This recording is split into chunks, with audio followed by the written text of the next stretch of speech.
have class once. It's point. I'm a little bit behind on uploading them all. They don't upload well from my house, and so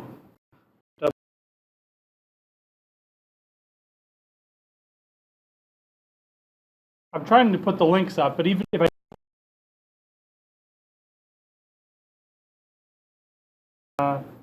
they're on an account that is,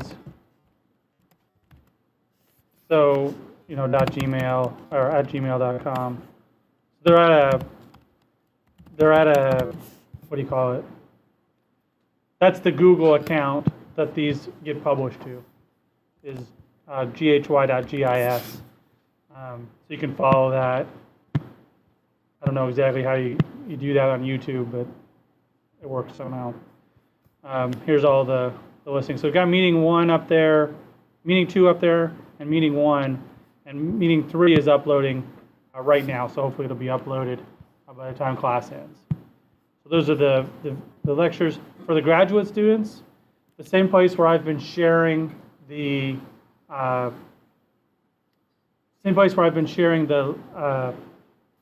labs, I've also put up all the lectures there. Not the videos, but the PDFs or the PowerPoints, whichever one applies. All right, so today,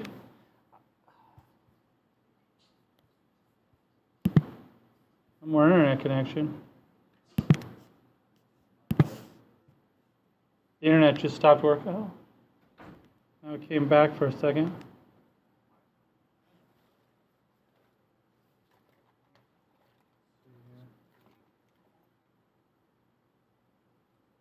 I do have a hardwired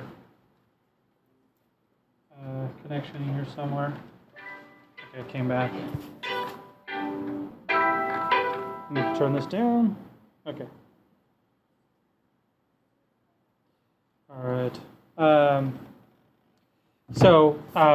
Internet's back, it looks like. Okay, so we've got, today, adjusted the schedule a little bit. In the past, I've done remote sensing as its own lecture, and it's been a little while since I taught this course. I'm gonna change that. So the syllabus has us do just remote sensing next week. What's that? And so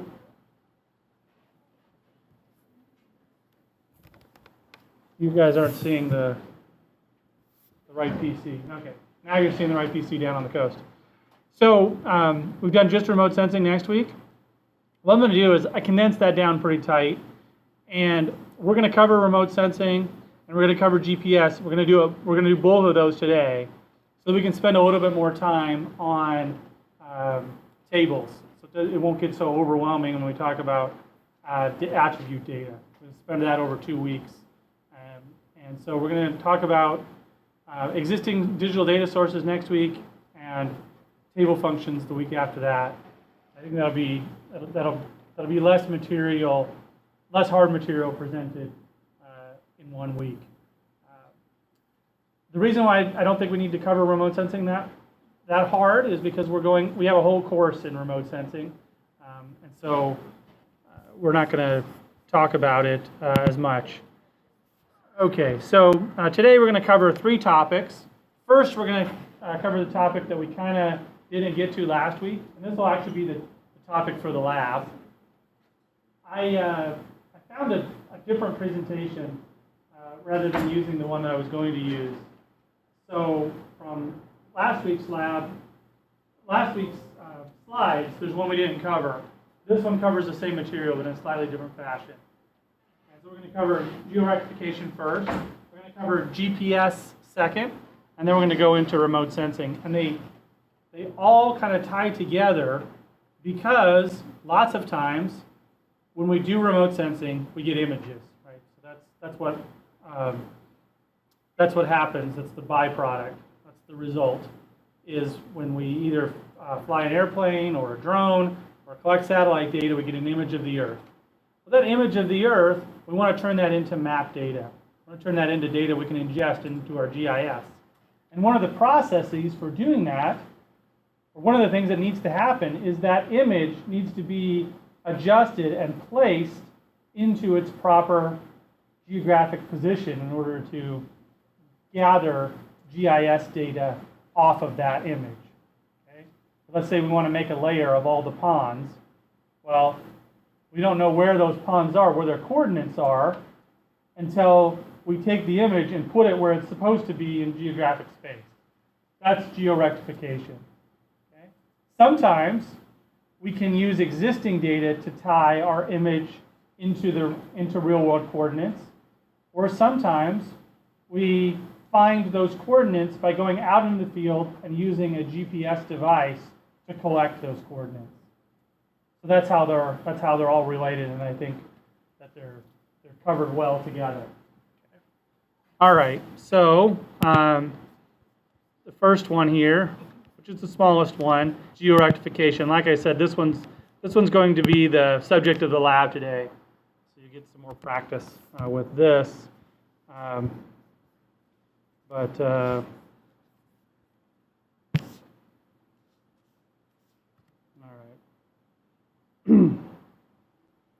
So sometimes georectification is called georeferencing.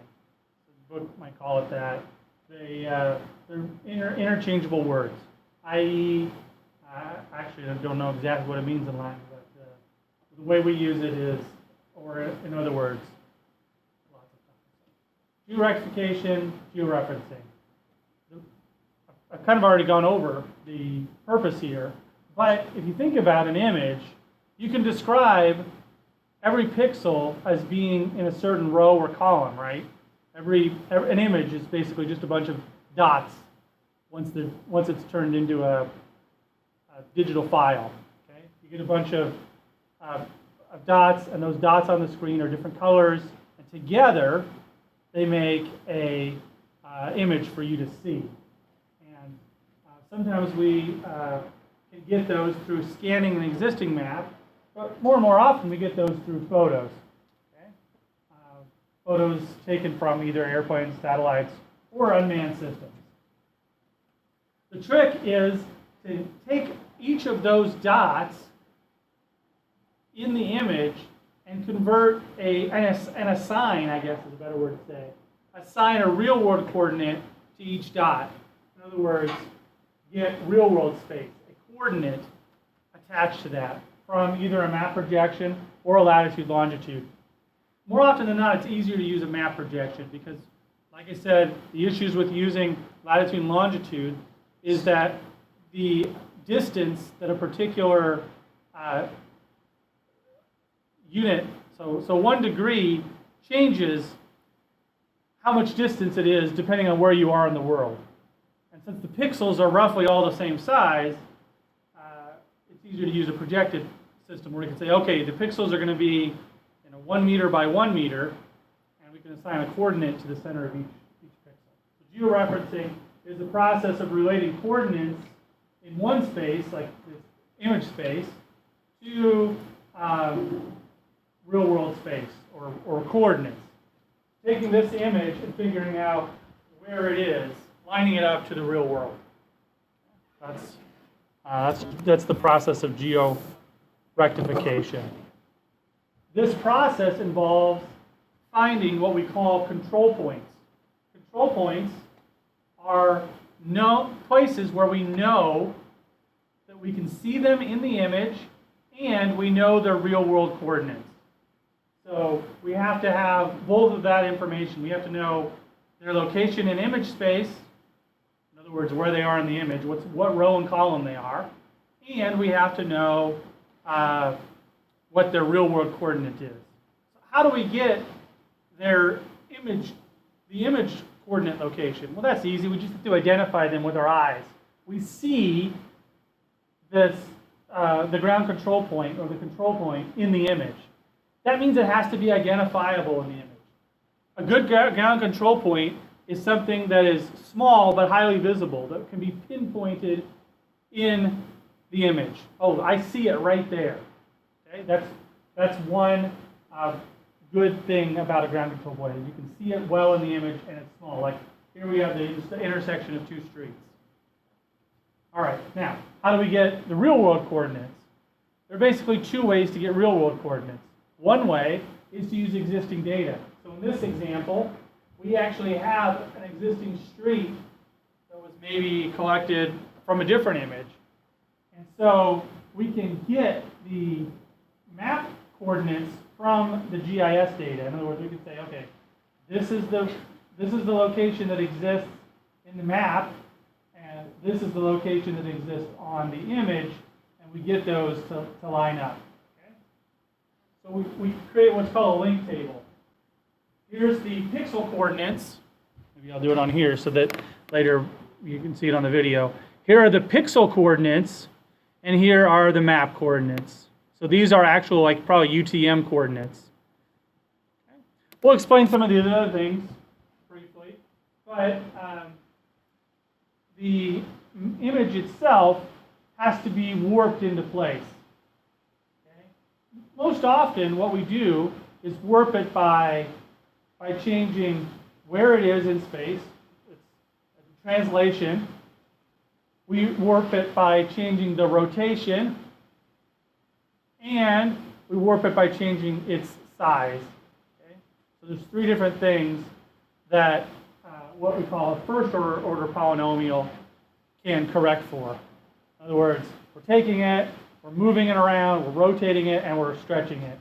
That's the thing. That's most commonly the things that we try to account for. Now, we could take that same image and also maybe pull out one side and make it all bulb out in different directions, like it was a sheet of rubber. Okay? And it's basically math that's doing that. That's where we get into second and third order polynomials. It's how many bends there are in this sheet of rubber. The problem with doing that is that the more you bend around that sheet of rubber, in the areas where you don't have ground control points, it might really be going way off in those areas.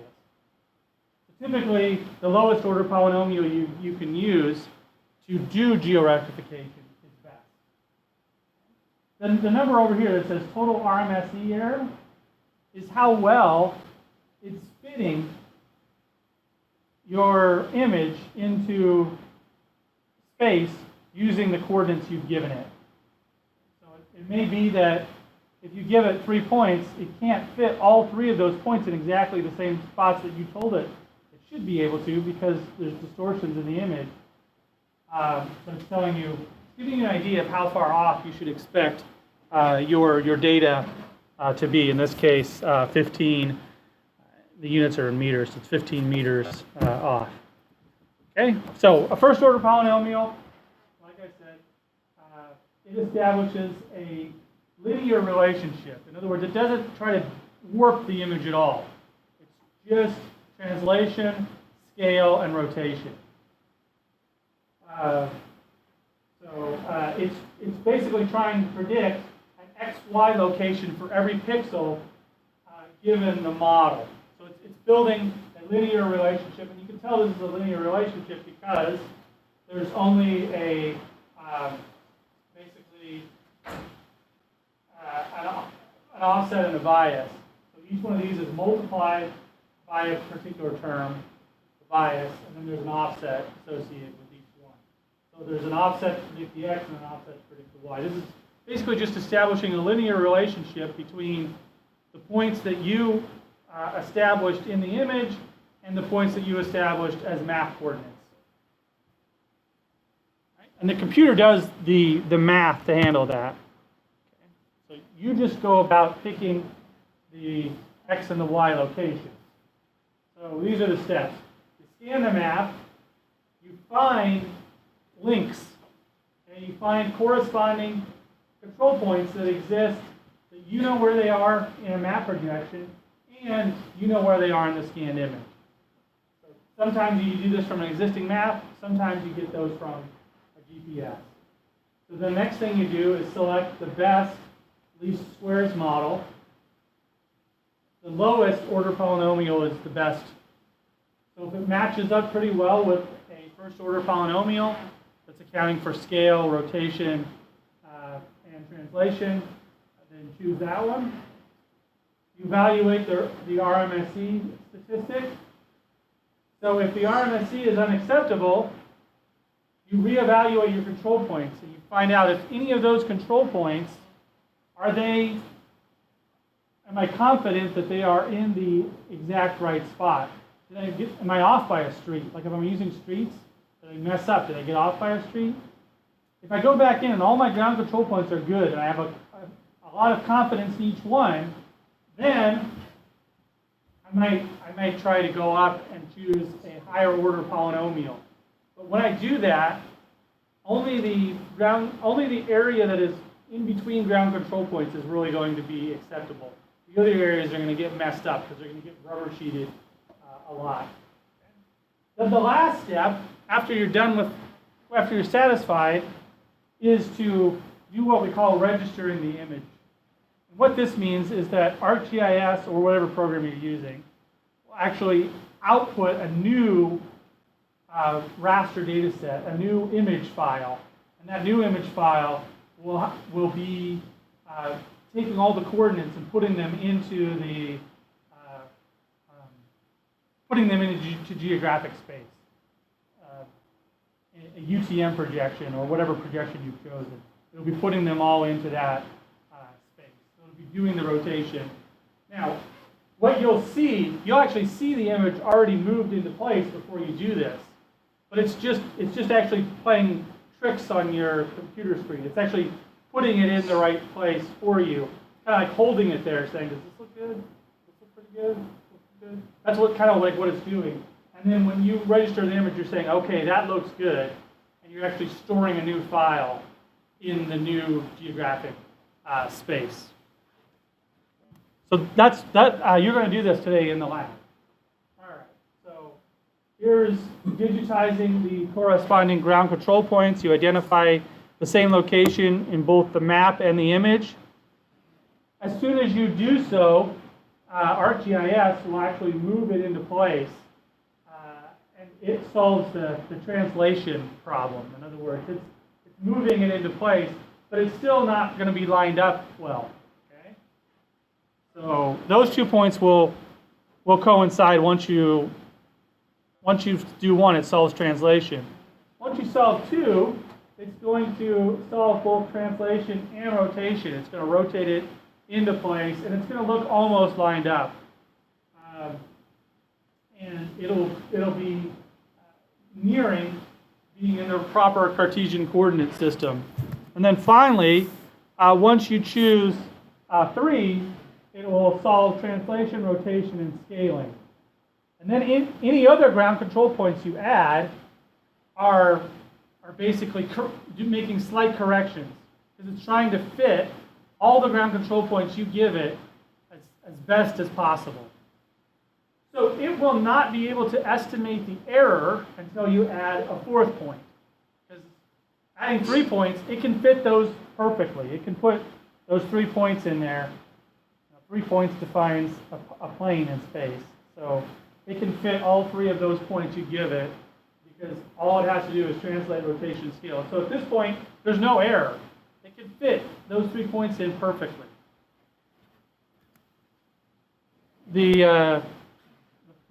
That's why it's important that you put in at least 4, so you get some idea of how much error. So you need to at least 4 ground control points for rectifying an image, so that you get a RMSE value to show you how far you might be off. You've got 3 unknowns in both equations. ArcGIS won't actually let you do this final step back here, registering the image until you've added a 4th. It also won't even report an RMSE until you've given it a 4th ground control point. Because there's 3 unknowns, you need to have 4 in order to get an idea of the error. This is that RMSE, the root mean squared error. And all that means, it's trying to describe the whole thing. It's when it does its best to fit those 4 points in, there's some error associated with that. And the root mean squared error is the difference between the known location and the modeled location. In other words, how far off it is. You take each difference and you square those differences. Then you take the average squared difference and you take the square root. For those of you who are taking a statistics class, the formula is almost the same as a standard deviation. Okay? A standard deviation is the average squared difference from the mean. This is the average squared difference from the model. And it's the square root of the average squared difference. Same as the standard deviation. The reason why the differences are squared, there's two reasons why we square the differences. First of all, if we had a bunch of positive differences and a bunch of negative differences, we didn't square them, they'd all zero out and it would seem like we don't have any error. Okay? We could just use the absolute value instead of squaring them, but the square is better because it punishes big differences more than little differences. So the RMSE is always in the same units as the map units. That's another advantage to the statistic. So yes, Addison.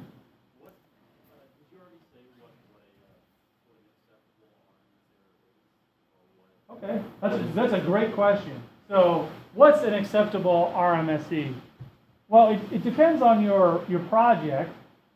Typically, like if we're not going to consider the project in general, you would want the RMSE to be around the same size as the pixel size. So if your pixel size was 3 meters, you'd want it to be close to 3 meters because what you're saying is that pixel is going to be, some part of that pixel is going to overlap where that pixel actually should be. However, like in this case, it's obviously not. The image looked like it was much higher resolution than 15 meters, so it's not. But that's a good rule of thumb anyway. In reality, it matters. Sometimes it matters more that it matches a particular data set than it matches reality. So let's say you've got an image, in this case, you've got this map, and you've got this image you're trying to line it up to. That's still the RMSE, but I guess what I'm trying to say is the RMSE only tells you how well it's aligned to this other data set, not to reality. So if that other data set you know is already messed up a little bit, you're off from reality even more. Anyway, so if you determine for your particular application that it would be acceptable for you to be off 15 meters, maybe you're more concerned about like routing a Domino's delivery car or a police car to a particular location. It may not really be necessary that the image be lined up to 15 meters, because all they're going to be concerned about is turning left and right at the right places. Right? They're not concerned. They're not trying to use a GPS to get to the exact location, the exact XY location. They're trying to get to a relative location. See the difference there? They're not trying to navigate. Like if they're 15 meters off, they're going to look around and figure out that the house is right there. It's not. But if we're trying to like build a new freeway overpass, maybe we might need to be tight as below a meter. So the RMSE error is a statistics for you, and you need to determine in a lot of cases what an acceptable RMSE is. But the general rule of thumb that if you don't have something in mind, would probably be that it's on the order of the same size as output pixel is going to be. One thing about control points is that they need to be good ground control points, and overall they need to be well placed, not poorly placed. So here we have all of our ground control points, and if they're all spaced out here, they can actually cause a big issue, okay? Because what happens is that it builds a model and tries to find the best fit for these 5 points, the further away you are from that model, the farther off the guess could be. It's called extrapolation. So we're doing a lot of extrapolation here, whereas here, these are all good, well placed because they're all inside of the model. So you can actually do a lot of harm here by saying that this would be an acceptable solution. You're going to get points that are way far off over here. So you want them well placed throughout the image. So here's some other characteristics of good ground control points. They need to be easily seen in both the image and the map. They need to be identified both in the image and the map as a very small feature that can still be seen. So like that can change. If we're talking about satellite data where we may have a 30 meter or 15 meter cell size, we're probably talking about street intersections. If we're talking about UAV data where we could get 3 centimeter data, we might be talking about the little top of the little feature on a roof. Okay? Typically, you actually want the points on the ground, though, not on a building, because buildings have a bigger tendency. Well, if you think about taking a picture from an airborne platform, the building is going to be further off from where its location. Anything that's on top of a building is going to be further off because there's a weird relationship with where it is. So you want things to be on the ground when you do ground control points. So they should, that's actually not listed on here, but they should actually be on the ground. And they should be accurately mapped on both the image and the map. Okay? So some things like these, you get lucky if you have a survey mark like that. Lots of times you'll see people when they're actually planning a flight and they have control of data collection, they'll actually make ground control points that look like this one here, where they've been spray painted onto the ground so that they can easily mark them. Okay, this one, there's a mark that's been spray painted on the road, easy to see. It's an example of a good one. All right, that's the last slide on ground control points. I mean on georeferencing. So georeferencing is what we're going to do in the lab, and the other 2 lectures today are talking about one way to get ground control points, which is GPS. It isn't only used for that, but that's what we're going to talk about. We're going to talk about GPS in general, and then remote sensing. We may not get through the entire lecture, but I'll leave it up there. You can look through it later, and that's the one on. That's the one about collecting this data in the first place. Okay.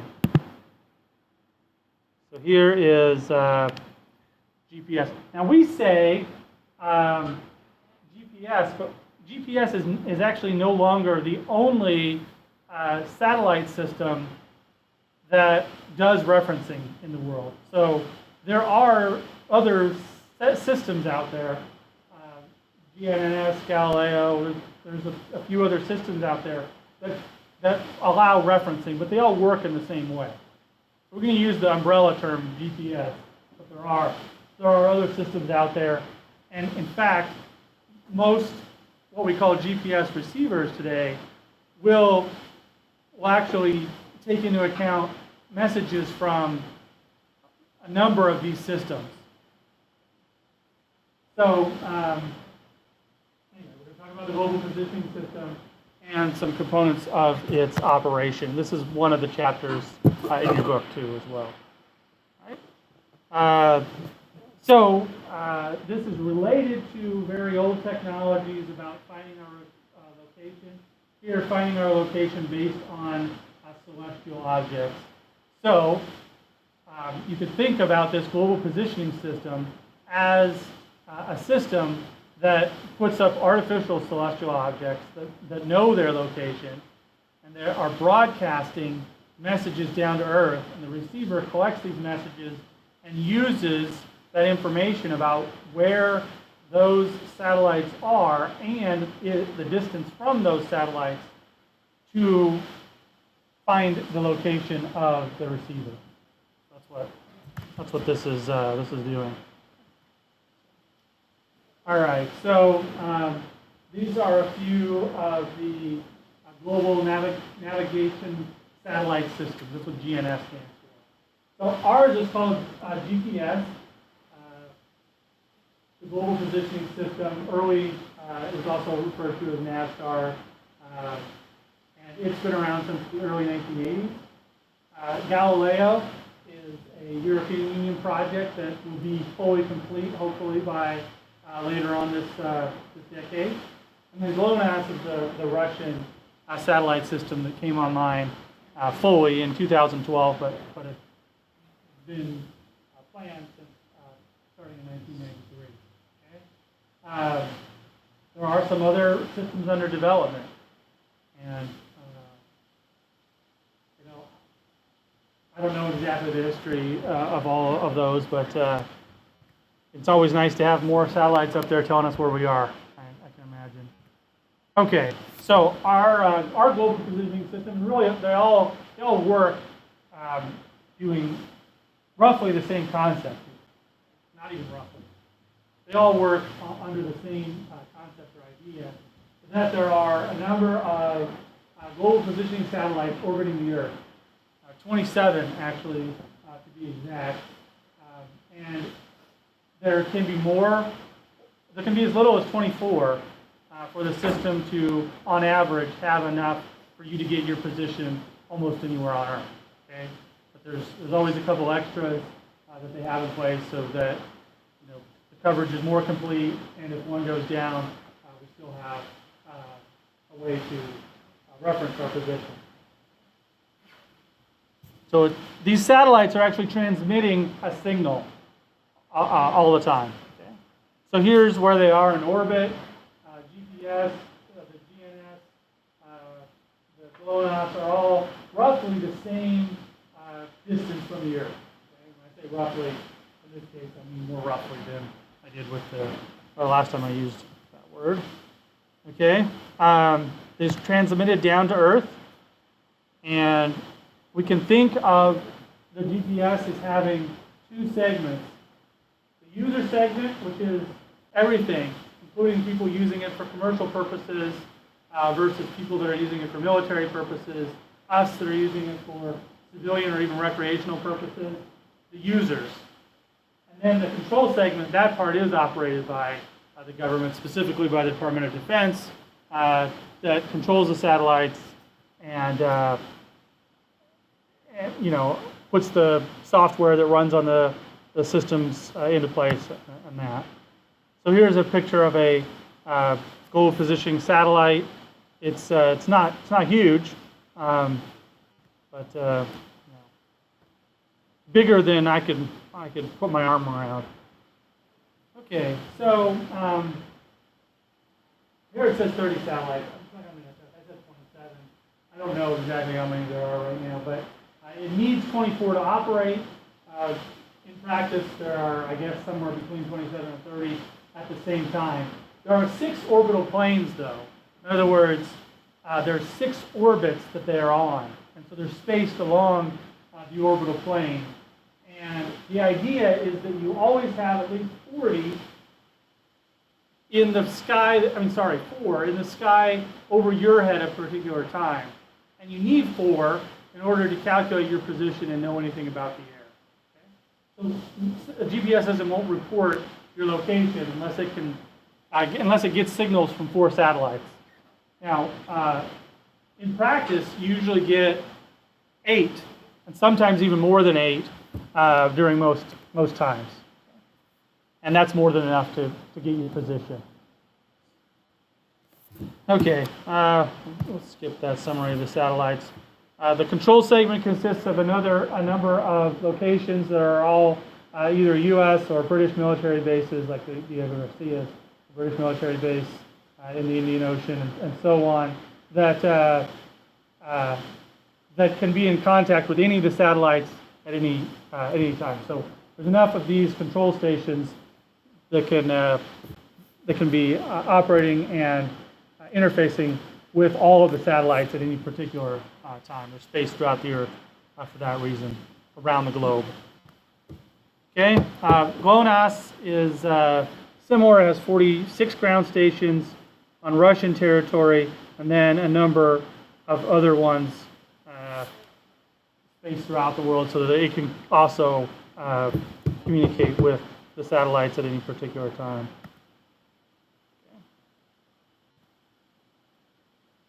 You can view these online.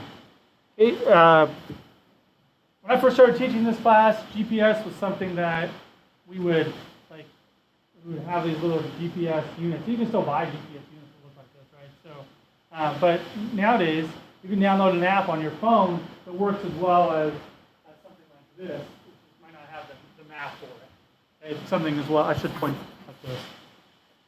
The one on your phone works well. It can record a location within 5 meters or so. If you have a question.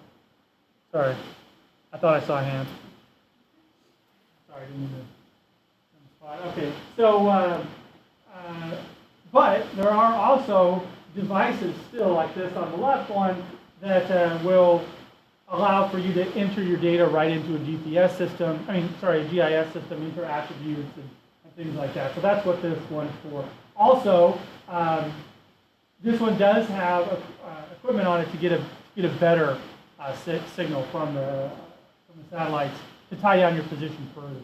And sometimes they can actually be getting real-time corrective signals that we'll talk about in a second. So this object right here, this picture right here, is the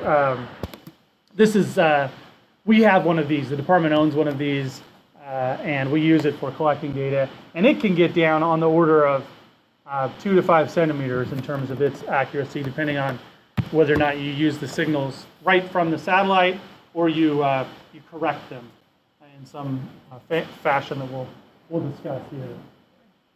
So the satellites circle the Earth twice a day, and I already mentioned how often you should see. Each satellite broadcasts a signal on 2 frequencies, and because it's a military system, they get official number sounding names L1 and L2, and they transmit a coded signal and a carrier signal. So there are various frequencies, and the frequencies matter because they basically translate into how granular the signal can be. And you'll see why that matters here in a second.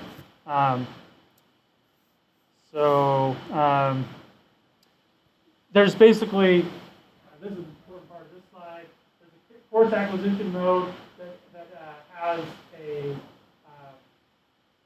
basically a set of pluses and minuses that are broadcast out at 1.023 megahertz, and the precision code, which will allow you to get a better location, the sequence of plus and minus values at 10.23 megahertz, and it's encrypted.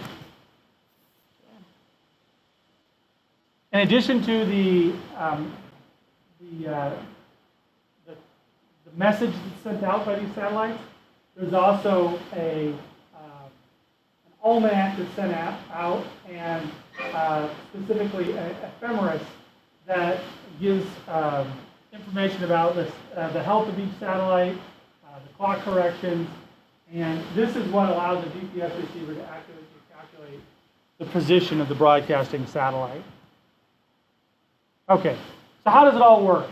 This is kind of interesting. So each GPS satellite has a very precise internal clock. It's an atomic clock, and so it's like super precise measurement of time, and it's sending out a signal that is basically just different all the time, but that difference is predictable according to time. So time is what dictates that signal, whether it's going to be plus plus minus plus or minus minus plus plus. Okay. In fact, in concept, it isn't all that different than like what anybody know. Grant Harley is another professor in this department. He's like looking at tree rings over time, and those tree rings over time, you can take one tree and another tree and kind of line up and see when the trees line up and figure out how old that tree is. Well, it's a very similar concept here. There's a predictable pattern of ones and zeros being sent out according to time. The receiver itself also has a clock in it, and that clock is fairly precise. It's not as precise as the atomic clocks on the satellites, but it's also generating the same signal based on time, the little plus, minus, minus, plus signal. And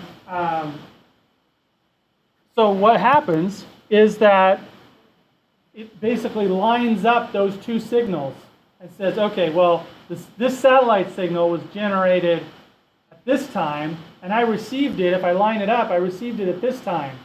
So it's off by exactly 300 seconds and 556 milliseconds. It can get down very precise, okay? And so the only real error there is how big those ones and zero signals are. In other words, how big the wave is. Does the wave say 1, 0, 1, 1, 1? Because if it does that, you notice there's a pause in between each one of the ones and zeros I said. It's hard to know exactly where it was, so we can only get down to maybe a second. And energy travels pretty far in a second, right? So if they're going off like 1, 0, 1, 1, 0, 0, like really, really fast, we can get a more granular estimate, a more precise estimate of where we are. That's why the two different signals matter. If we're getting the more precise, higher frequency signal versus the lower frequency signal, not as precise. The position is estimated based on range measurements. In other words, where you are is calculated based on how far that took, how long it took, that range measurement. And that range measurement is just a function of the speed of light and the travel time. So GPS is just a device for figuring out how far away at least 4 known satellites are from your current position. And once it does that, it can figure out where it is. Okay. So this is just figuring out location based on speed of sound. Based on speed of sound, or what the GPS does based on speed of light. So the coded, the CA measurements, they're rapid. They only take a few seconds per satellite, but they're relatively coarse. In other words, they only get you within a half a meter. More typically, they say within 5 meters. So really, it's between 0 and 10 meters, but on average, we're talking about 5 meters. If you get a GPS that uses the carrier phase, the higher frequency phase, then you get it takes longer time period to lock. In other words, it's processing more data, and so it's trying to find out where you are, and it has to look through more things. Once it does that, though, it's an uninterrupted signal. It requires a more expensive receiver. We're usually talking about on the order of $100, maybe even less nowadays. You can find one that doesn't have a screen for $15. So it's like you put inside some other piece of electronics. Whereas these are thousands of dollars in terms of how much they would cost. Provide higher accuracies. We're talking about millimeters, more likely centimeters. Okay. Should have shown this slide earlier, 2 slides ago, but this is what I'm talking about. These are the signal from the satellite, and the receiver is generating the same signal, and it can line it up and figure out what the time offset is. So the code sent from the satellite, the signal from the receiver, we line it up, we just figure out how long it took. And again, when I say we're not figuring this out ourselves. We couldn't figure this out ourselves in enough time to figure out our position. And then this is a diagram that actually shows how, by using just a distance, how we can figure out our position. So if we only had our distance from one satellite, and we knew the satellite's position, we could be anywhere on this ball. Okay? Now, we could kind of take the Earth and intersect it with the ball, but it would still be a circle if we did that. If we know our position related to 2 satellites, we could be anywhere on this circle where the two satellites intersect. It could be anywhere there, and still it would still be a circle on the Earth as to where we were. When 3 satellites, we're either at one of 2 points, and then finally, with 4 satellites, we can isolate our position and calculate some sort of error associated with that. So that's with 4 satellites, the spheres intersect. So that's why the satellite needs 4. That's why your receiver needs 4 satellites to figure out where you are. Some systems will report where you are with this one, because what it'll do is it'll figure out which one should be on the surface of the Earth based on these 2 points, and it will report where you are, but it won't report your elevation. It only will report your XY position and that sort of thing. So there are some errors. So like depending on what signal you're using, this range uncertainty might be wider or smaller, and so you could really be anywhere within that box. Now, if we look at this in a few different dimensions, think about it as more than 1 satellite. That range uncertainty from here we have 3 satellites, but you can imagine 4 satellites. It's not really a point, it's kind of creating a box that we could be within. And that's why your GPS will actually give you oftentimes will give you an estimate of where you are, and it'll give you an estimate of the possible error. So if you can imagine, let's see, I forgot whether I have a slide that shows this. Okay. If you can imagine, I think we do have a slide on this later, but what if all the satellites were like right above us? Okay, the intersection area would actually get to be like long and thin. It wouldn't be, if they're spaced out well, that box that we could be in is going to be small as possible. So that's another reason why I can tell you where you are. Okay, there are a few sources of error. The satellite clock error is one. Satellite position error is another one. But the receiver is a greater amount of error, and then the atmosphere itself. And you think about the fact that these things are miles away from the Earth, orbiting very quickly around the Earth, and going through our atmosphere. Typically, we're looking at errors that range from 8 meters or so. And then multipath is an additional source of error, but it can't really be predicted by the system. Multipath is the problem that exists that because these signals are meant to be able to get to you in a variety of locations. Sometimes, if you're standing next to a tall structure or even a not so tall structure, the satellite signal could actually be bouncing off of the structure before it gets to you, and the difference in the travel time makes a difference in your position. So it could make you off by more. Typically, it's going to, if the signal directly from the satellite is stronger, it's going to pick that up. But if it only picks up the multipath, you're going to get some error. In the past, I've actually been teaching a course like this since I was a graduate student. And one of the things we did in one of the labs was to take a GPS out and take a GPS at a known location that was right next to a building, and then one that wasn't. And I had every student take the location, and we demonstrated that the one that was right next to a building had a greater variety of locations that were reported by all the different GPS devices used versus the one that was out in the middle of nowhere with no buildings around. Multipath error, signal can be blocked, or it can just be bounced off of another object like the John Hancock building, which is right down the street, right? Just kidding. In Chicago. But we still have taller-ish buildings around. Okay.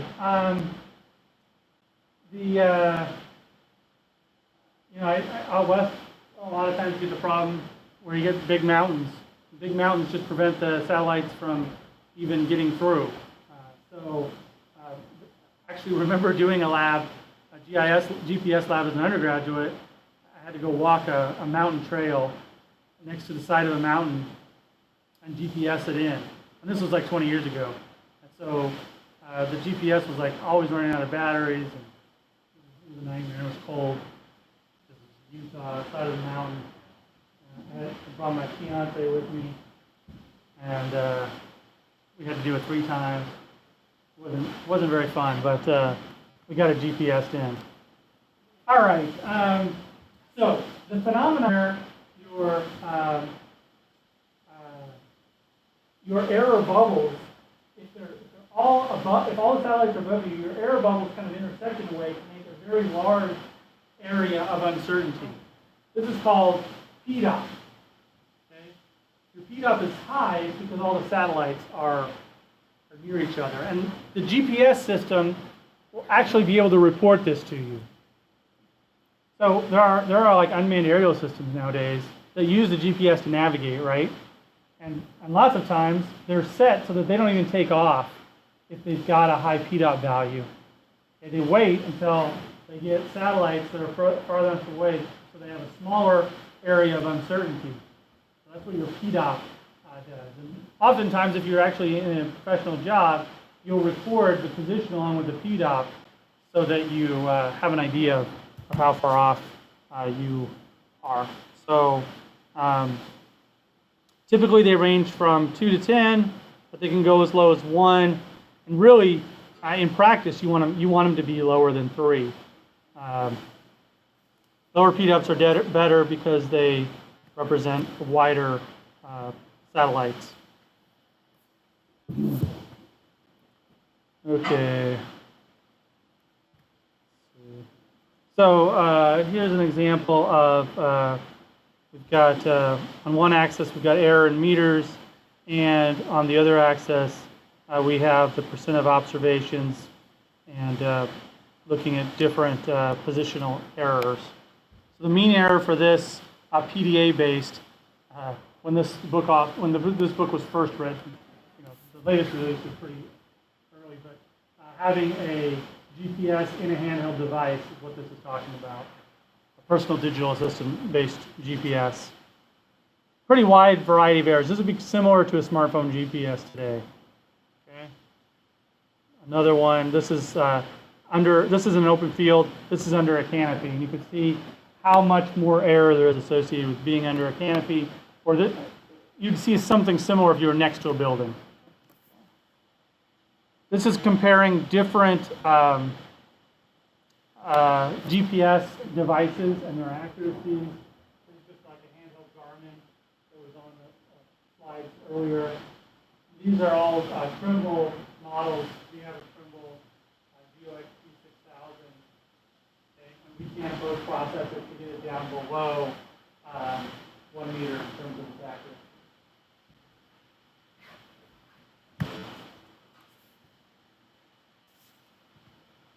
That's under a forest canopy. Okay.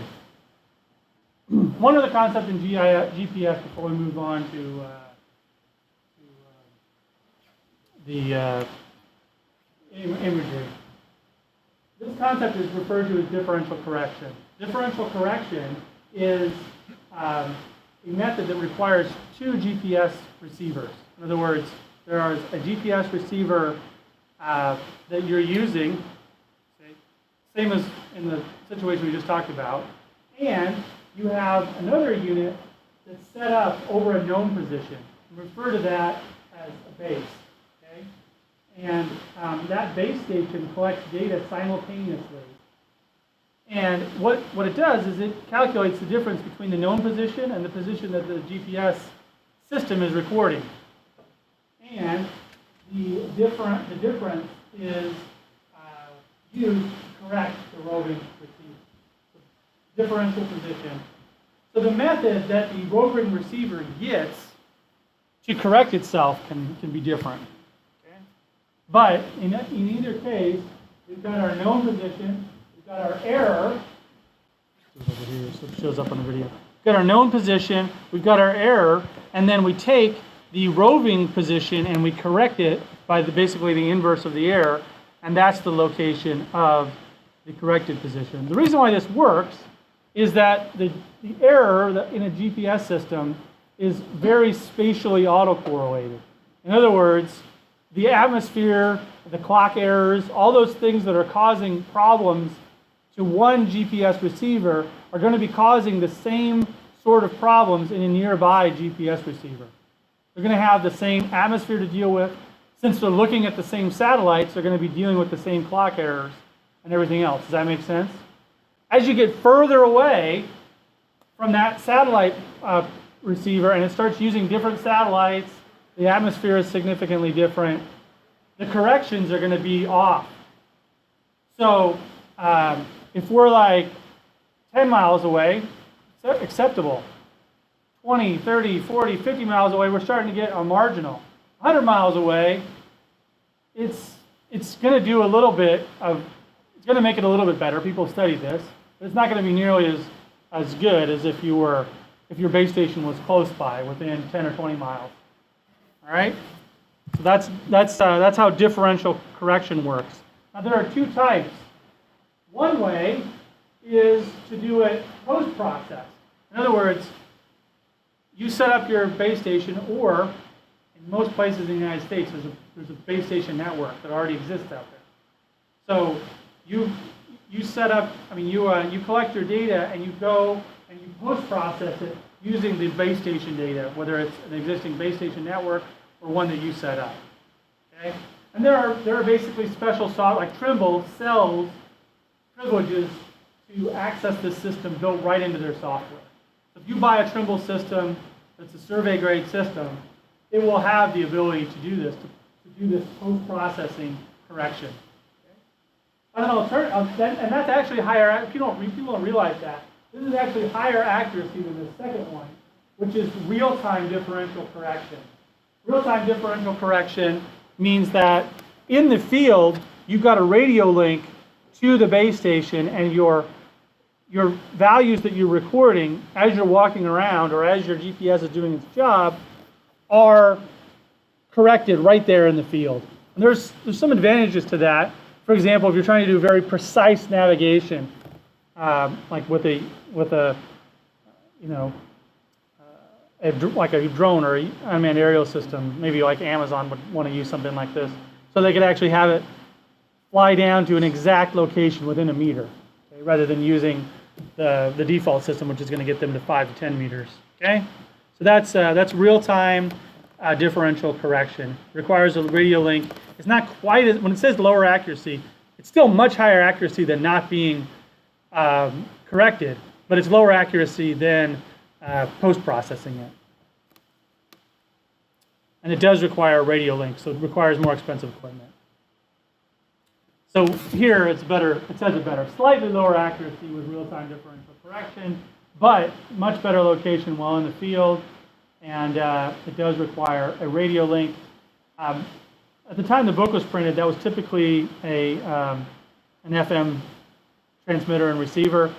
More and more often, though, like the system that we have here at USM, works through LTE, works through cell phones. So that's I think that's probably going to be the system that comes up. Okay, and this last thing, so the base stations can use Coast Guard radio. There's a number of base stations set up. The WAAS, the Wide Area Augmentation System, is a differential correction, but it doesn't have nearly the base station network that gets you very, very good high precision measurement. So this does some correction, makes your data better. Still differential correction, but it doesn't get you down to centimeter level accuracy. Okay? WAAS, so its purpose was for guiding civilian aircraft. So it gets you, down close to a meter, but not sub-meter accuracy. Okay? So it also works in the United States and a little bit of other areas in North America. So it's the wide area augmentation system. Some handheld GPSs that you buy at Walmart will actually put this on there. The WAAS enabled, WAAS enabled. That's what it means. It has a radio that hooks to these additional ground station locations in it. So the high precision ones are radio beacons that are operating at the National Geodetic Survey CORS sites. CORS stands for continuously operating reference stations. You can see there's lots of these. And they exist all over. You could set up your own. This would be sometimes referred to as VRS, a virtual reference station. So would be doing that. I'm not gonna cover VRS. We'll do the test, and you can read about it. Let's see. Yeah, I've already mentioned that accuracy declines in forested and mountain areas and city areas. It performs best in open areas where you've got a bigger horizon. You'll have lower PDOPs because you'll have satellites that are out further on the horizon.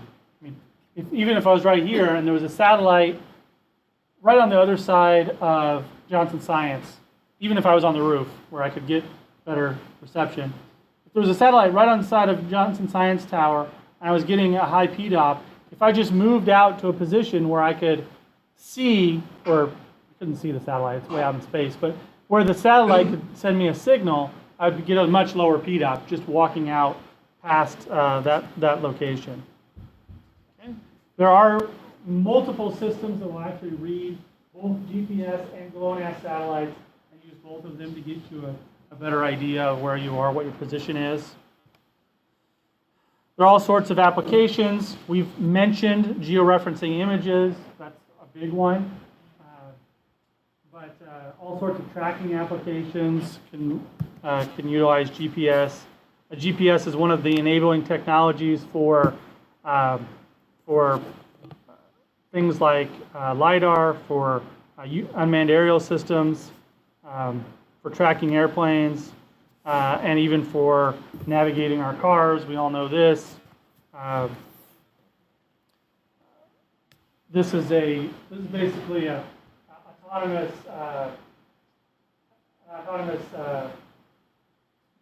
fertilize. I'm not a farmer, but this is a vehicle that goes back and forth, and based on knowing which areas need to be fertilized more or which areas need to have pest control. So there's a map that has that information in it. It's fed into the vehicle, and the vehicle drives itself autonomously and sprays out the proper chemicals in the proper locations. Not all, but one of the key components here is GPS. It needs to know its position in order to know where it is on that map that has all that other information. Airborne and on the ground applications for that. But yes, so this is the one I focused on earlier, is the ability to be able to record information about the field at a particular location.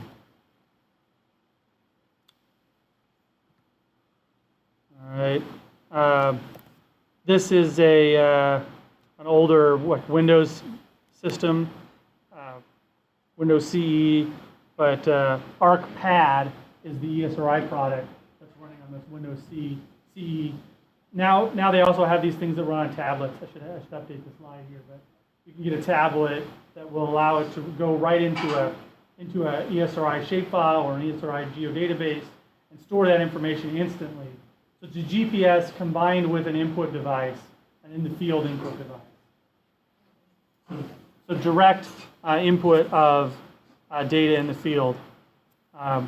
This is a GPS that's combined with a laser rangefinder. So this guy that has got the goggles up to his face, he presses a button and it'll record a distance away from whatever he's looking at.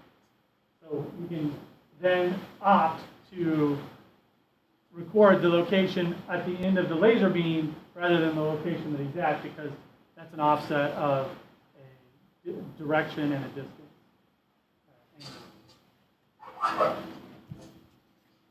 All right, so the way that that works is that there's an electronic compass and a kind of like the same thing that's in your smartphone that detects angles. You know how your smartphone knows which way it is oriented. Same thing with this device. It knows the angle which it's oriented, and it knows the distance that the laser beam went, and it knows roughly which direction it was pointed in, and so it can calculate the GPS location at the end of the laser beam. When you look through those eye holes and you press it, it'll record the GPS location that you're at, as well as the GPS location, or the coordinates of where what you're looking at. Assuming that that object can get a laser beam signal sent back to it. Okay, so here's a summary. Yep. We covered all that pretty well. All right. So the last thing I want to do, I don't want to spend a whole lot of time on it. Basically, just whet your appetite for perhaps taking a course in remote sensing. So there's a lot of slides here, but we're not going to go through them all. Is remote sensing. Okay? Remote sensing is basically using images to make GIS data, spatial data from images. One way to say that is measuring an object from a distance. So we can get a lot more out of remote sensing than just seeing what's there. There are ways to convert the spectral response of a particular object into meaningful information. So convert the spectral response of healthy green vegetation into an estimate of biomass at that location. Or convert the spectral response of a water body into how much turbidity or how much dissolved sediment there is in that water body. Okay, and that's what the field of remote sensing is all about. Here's some things that could be derived from imagery. Of course, we can get the XYZ location of things. We can also get their color. That's pretty straightforward. But we can also remotely sense things like surface temperature, texture, roughness. Those are related. The moisture content, and I already cited biomass, and the content of water bodies. So we have satellites that are collecting data. We have airplanes that are collecting data, and we have even unmanned systems that are collecting data at very fine resolutions. A bunch of different satellite images. You could probably Google satellite images and find some other cool things that you'd want to. Another advantage to remote sensing is it provides a permanent record of what occurred. Just like the way that I always think about this, it's just like all the pictures of my kids growing up. I can go back and look at my kid and say, oh, he sure was ugly when he was 3 or whatnot. Then I have a record of the satellite. I have a satellite record or an imagery record of this event, these fire events that happened back in 2007 in Southern California, to pull that up. So it's another advantage to remote sensing. Here's some deforestation. Over time, I could have a record of how much deforestation occurs over time. Okay. Can be detailed depending on what you need and which satellite you're looking at, or whether you're looking at an aerial platform or whatnot. Okay. Very, very broad area here. Talking about 1 kilometer cell size in these images. So if we zoomed in, this would look very coarse, but it provides a very good record of like the greening up of, in this case, the Great Lakes region over time. So here's a whole worldwide. Obviously, it's not nighttime in the whole world at the same time. So this isn't collected, like this isn't a single picture. This is a bunch of pictures that were put together, but still, I think the resolution on this one is at least 500. meters, it may be closer to 1 kilometer as well. So you could derive things like population density from a map like this. So that's another example of something that you could derive from So we're talking about aerial images, also could be on an unmanned system, satellite images, and they each have their advantages and disadvantages. And they are starting to blur a little bit. We get very high resolution satellite imagery now. Okay? It's still above the clouds though, and none never will be below the clouds, satellite imagery. And so you still have the problem, particularly in the tropics, of getting data where you can see the ground, where an aerial platform could fly below clouds if necessary. But an aerial platform is always going to be on a plane that's being buffeted by that same atmosphere that's causing the clouds, or on a UAV or whatever. And so it's not going to be as geometrically accurate, even if it's corrected, than a satellite system is, where it's not, there are some irregularities with the orbits and stuff, but they're much more tied down than an aircraft that's being blown by the wind and whatnot. So there's geometric accuracy differences. So most remote sensing works by recording some form of electromagnetic radiation. I say light here. Okay? Sometimes when we say light, we mean like stuff that we can see, right? But there's a bunch of electromagnetic radiation that we can't see. Some that's just barely past the visible portion that we can see, we call infrared. Sometimes people only think of infrared as heat, okay? But this isn't even heat. This isn't even heat. This is just light we can't see, basically. That's what we refer to as near infrared. But it all travels at the same speed, and so it has this this formula where it can calculate using the speed of light, its wavelength, and its frequency. This is all for a remote sensing lecture. I'm going to skip. Well, none of this will be on a test or anything, but this is information that is kind of cool. But what it basically boils down to is that we've got a light source, and it reflects off the surface of the Earth, and different surfaces reflect different portions of the electromagnetic spectrum differently. For example, one of the most common things to remotely sense is plants, and plants absorb almost all of the light that comes in. That's why they're dark. They absorb they absorb more blue and red than they do green, so we see them as dark green. But just outside of the visible portion of the spectrum, they're reflecting a whole lot of light, of infrared energy. And if a sensor is tuned to record that sort of information, then we get more information about the health of those plants. So here's an example of how much reflected energy you'd expect from, here's just vegetation in general. So it absorbs red and blue and reflects a little bit more green, but a whole lot more near infrared. Dry soil, which appears kind of a brown color to us. So the reason why it appears brown is because it's absorbing the incident green and blue, but not as much of the red. And so it's, depending on where you are, there might be more of a reddish tint to dry soil. Here, it's pretty red. All right, water, it appears very dark in most imagery, and so on. Different satellite systems and different airborne systems have different resolutions associated with them. In other words, can they see something really specific, really small, or are they designed for collecting data for larger areas and the pixel sizes are very large? And how often do they collect data? So on. And also, how much of the electromagnetic spectrum do they collect? Do they collect data out into this portion of the electromagnetic spectrum? Some do, some don't.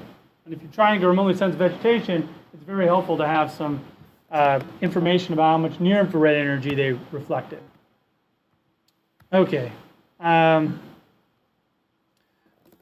Almost all current modern systems are collecting data that's digital.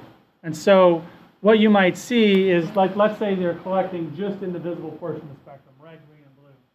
Every pixel value is going to have a red, every pixel is going to have a red value, a green value, and a blue value. And that's what's going to determine its color. So it's the same way digital photography works. But if it was also set up to record in the near-infrared portion of the spectrum, it would have a fourth number there that represented the near-infrared energy that was sent back to the sensor. So you'd have a near-infrared, a red, and a green, and perhaps a blue. Some of the images you're going to use for today's lab are near-infrared, red, and blue. So they're going to show up as in colors that you're not familiar with. A vegetation is going to show up red because we can still only see red, green, and blue, right? We can't see near-infrared. So let's say we did collect some near-infrared energy. How could we see it? Well, the way that we could see it is to take the near-infrared energy and put it into the computer and have the computer show it to us using light that we can see. And so in most cases, what we do is have the near-infrared value shown to us as red. And then we show the stuff that was green, we have that shown to us as blue, and the stuff that was red is shown to us as green. It's typically the way it's done. All right, I think I'm going to stop there. This is what I'm talking about. So this is the true color, what our eyes perceive. This is the false color, where we shift the bands.